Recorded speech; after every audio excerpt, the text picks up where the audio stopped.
Beautiful day in South Florida as we enjoy a Football Friday. Hour 2 is brought to you by Culligan. Drink clean, live green. Filter your water for a healthier tomorrow. Culligan Water of Regina. Visit CulliganRegina.com. It is the Friday of Super Bowl week as we bring in the CFL on TSN's Jim Barker. There's been an avalanche, a flood of great CFL news this week. But, Coach, before we get to that, Super Bowl. What's the coverage been like? What have you been focused on this week from your perspective? Well, obviously the coverage is everywhere. It's Super Bowl week, but it's going for the three-peat. What I think people have forgotten a little bit is this matchup happened 2 years ago. The three-peat started with Philadelphia and Kansas City, and 35-35 with 4 minutes to play. And Patrick Mahomes takes him down the field, and Tarek McKinnon on the 2-yard line takes a knee basically, so that they can run the clock out and kick the field goal to beat them 38-35. And it was a classic game, but it was a game you just had a feeling whoever had the ball last. Jalen Hurts set a record for rushing, 70 yards rushing. Same Steve Spagnuolo that everybody loves. I mean, Steve Spagnuolo's a great coach. But he set that plus throwing for over 300 yards. So Philadelphia scored 35 points on their defense. Is their defense much better now? I think they're very similar. Again, the whole thing in this deal is Patrick Mahomes, and as much as I think Philadelphia is a better team now than they were then, and Kansas City may not be as good as they were then. How can you not go with Patrick Mahomes? I mean, it's just no fun watching the game, knowing if he gets it last, they're going to win. And I don't know how you put it's hard to quantify from a football standpoint. I can look at all the things. I mean, Philadelphia now adds Saquon Barkley to that team they had 2 years ago that basically went toe-to-toe with them for 4 quarters in the Super Bowl, 35-35 with 5 minutes to go. Now you add Saquon Barkley to that group, and you say, okay, this could be a game that's going to be real tough for Kansas City. But then you go back to, ultimately, at the end of the game, if they need to get a pass interference, they're going to throw the ball up, and he's going to throw it in a way that's going to draw pass interference. In that game, there was a 3rd and long. Mahomes threw it, and the defensive back admitted it was pass interference. He goes, I didn't think it would be called in that situation, but they just seem to find a way to get the plays they need when they need them, and you just have to think that. Again, I would not bet against Patrick Mahomes, but I do believe, from a football standpoint, I do believe the Philadelphia Eagles are a real smart pick. Well, the Eagles have the best defense in the NFL statistically, and we're led to believe defense wins. But you know what? When they're this close and the point spread's 1.5 points, a call could decide it. Now, just stick with me. Roger Goodell has addressed the favoritism story. Dean Blandino, Mike Pereira, the NFL referees union boss, all addressed it, said it's a myth, it's ridiculous, it's insulting. But there is video evidence that the Chiefs are favored. And Jim, you said from a football perspective, you football guys talk about officiating all the time because you should. And in close games like this, it can decide a game. What do you think about that narrative? Well, I think the narrative actually, in a situation, and again, I think the officials are going to call the game the way they see it. And in games like this, you don't see a lot of flags. The officials get to that point because they're the best officials, and great officials understand it's not about how many flags they throw. It's about how many they don't throw and how they can keep the game. Because you have to understand, players are trying to push the limit of what a penalty is. They just are. That's the way you play the game. You play. I mean, if I'm allowed to put my hands on you a little bit, I'm going to put my hands on you a little bit, and go a little bit more and a little bit until you find out what's too much. And officials have to say, okay, no, there's an advantage here. will officials in the back of their mind have this whole thing about the Kansas City bias to where it hurts Kansas City? Again, it's one of those things that being a coach on the sideline, I've been an official a lot longer than I've been a coach. I officiated college basketball and baseball and had my own association. And I know the kinds of things you say to officials that just get under their skin. Like, if you hustled one step faster, you'd have been in position to see that. And you say things that can annoy them. But I can imagine some of the things that are going to be said to them from either the Kansas City side, if they throw a flag of, oh, you're not going to do that, you're not going to listen to that stuff and prove that you're not doing, or from the Philadelphia side of, man, we've heard about it all week and now you're going to do it to us. So they can't win. I mean, in terms of no, they can't. The stuff they're going to get from coaches on the sideline, it's just they can't win, and it's going to be one of those things that I think you're going to see them keep it in their pockets as much as they possibly can. But I just don't see that as going to be a factor in the game, the officiating. And again, all they can say is what they said, which is true. And I don't think they went out to give Kansas City an advantage. No, I hope it doesn't come down to a call. And I was a certified hockey official, so I get it too. I know just enough to be dangerous. Sports are sports. It doesn't matter which one. It's all the same. The viewers want to know your take on this CFL pre-free agency window. Just about everything's been decided. What have you thought over what's gone on this week? Well, the biggest thing I've thought is 3 days or 4 days into it, they announced they're upping the cap $400,000. And so people have gone and basically not offered money that maybe they could have offered. And again, the CFL is saying it's the Players Association. The Players Association, who knows whose fault it was that it was announced. It was ludicrous. It was announced when it was announced. But it'll be interesting to see if we have more of the agreed terms renege and go back to their teams than maybe we have in the past. Now that they have this new $400,000. That's almost 10% budget hike, which I also want to throw in here. Maybe it's also time to go back and look at putting the limits on scouts and front office people.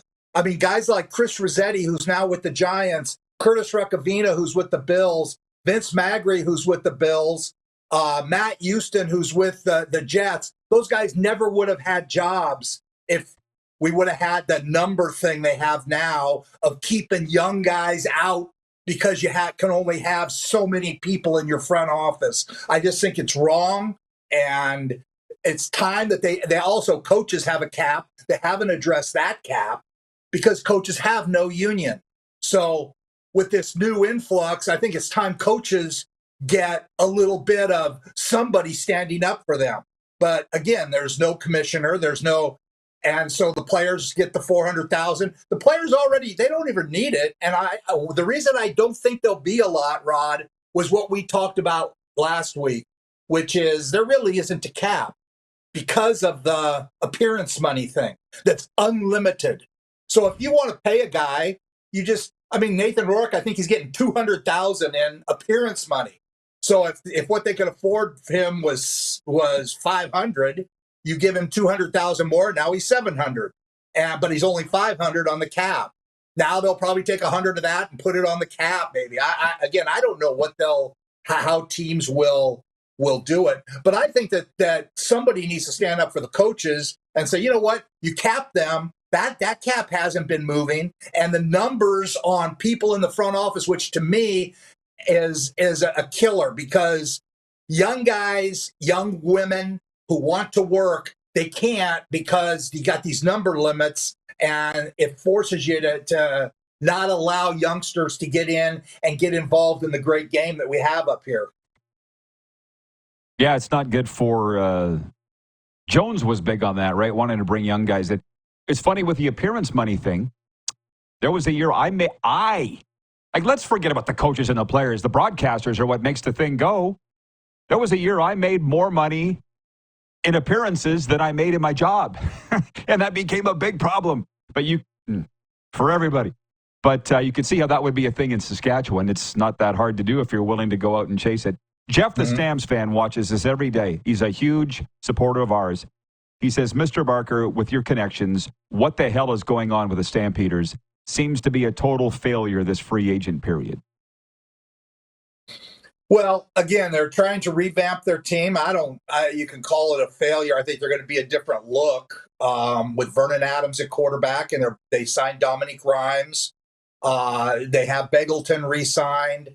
So offensively, they'll be similar. Sean McEwen hasn't signed, but I can't see Sean. I drafted him here in Toronto, and he was great his time here, but he's a Calgary guy, and he's just like David Beard left Hamilton, and they traded for him. He gave him 2 great years, but ultimately those guys are going to go back to their homes and where their families are, and that's what Beard did, signing with Edmonton for less money than Hamilton offered him. I think that'll happen with Sean McEwen in Calgary. And then again on defense, did they scapegoat those defensive coaches and Mark Killam? I don't know. I mean, I'm not close enough to that situation, but I think the Stampeders they're trying to retool it and get themselves. It's all going to come down to Vernon Adams. It's kind of like Edmonton. Edmonton's gone out and signed every big free agent, and again, they lost Eugene Lewis, who was the highest paid guy, and they got some big salaries off. But they went out and they basically signed, I think, 10 guys that were, high-priced free agents. And they're going with a young quarterback. Their quarterback's going to be Trey Ford. And is that what you need to win? What Calgary did is they said, we're going to go out and pay Vernon Adams, and we're going to get the guy that can take us there for sure, no question. And so they wouldn't have the same kind of money possibly that Edmonton does. So, it's just been an interesting way in approaching how teams are doing things. I like what Saskatchewan has done too. I think they've signed some, they signed Mike Rose that Corey had in Calgary. And the deal that they made with Floa Rimolade for Calgary, I thought was a good one. It gave them, if not the best pass rusher, as good a pass rusher as there is in the league, which I think is where you start on defense.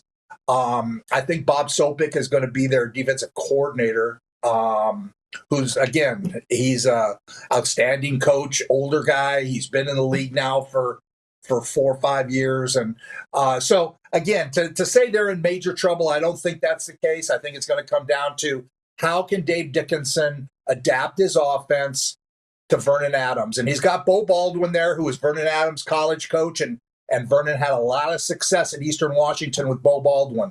And can they put that together? So, again, I'm not as in dire about Calgary as our fan is. Again, I think that they'll get it figured out on defense, and it's going to come down to Vernon Adams and Dave Dickenson, and what they're able to do with that offense. You know what? It's a good thing, though, and you were in Calgary for a long time. I love Calgary. I'm tired of pretending I don't. I love it as a city. It's a great CFL town. And you know what? I think it's good that the fans care. I think it's good there's heat on Dave Dickinson's ass. And I also think they made the trade to get Vernon Adams. They did everything pre-free agency. They made some pretty big moves pre-free agency, right? But the fact that the fans are upset, Jim, shows they care. And that's better than markets where they don't, and you know where some of those are. Yeah, well, that happened in Calgary when Federick was there because they didn't believe in the guy, who bought a team for his kid to play, and they abandoned it. So they came back to the team, and you're right. The fact that they care enough that they're saying they wish they had this and they wish they had that, and that's a good thing. It's not the kind of problems they had when Federick was the owner there. That's a whole different kettle of fish. But you're over it, right? You're over it, right? I am. I'm over it. How about that? I know. I love it. It just comes up so often. Do you ever we're all get trying. over it? Do you ever get over something like that? Seriously? Do you ever get over something like that? We say we do. Come on. We say we do. Of course not. I could get fired by an idiot. I could spend 2 hours of your show just telling stories about that year. about bizarre things that happened that during that year with Fred Fateri and his shoe collection. And oh my goodness gracious, it was a daily Gong show. It really was. F-Troop. It was beautiful. F-Troop. Yeah. All right, Jim. As always, a lot of fun. Enjoy Super Bowl. We'll see you in a week. Okay, thanks, Rod. CFL on TSN's Jim Barker. Something just popped into my mind. I feel like my next book should be with Jim Barker and tales of his CFL years. And yeah, at some point I'll write mine. Just trying to figure out how to do it because I'm still only at halftime of my life. But it'd be a good book, his and mine.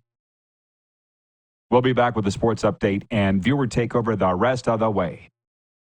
We are live on Game Plus Television, streaming live and podcasts wherever the best podcasts are found.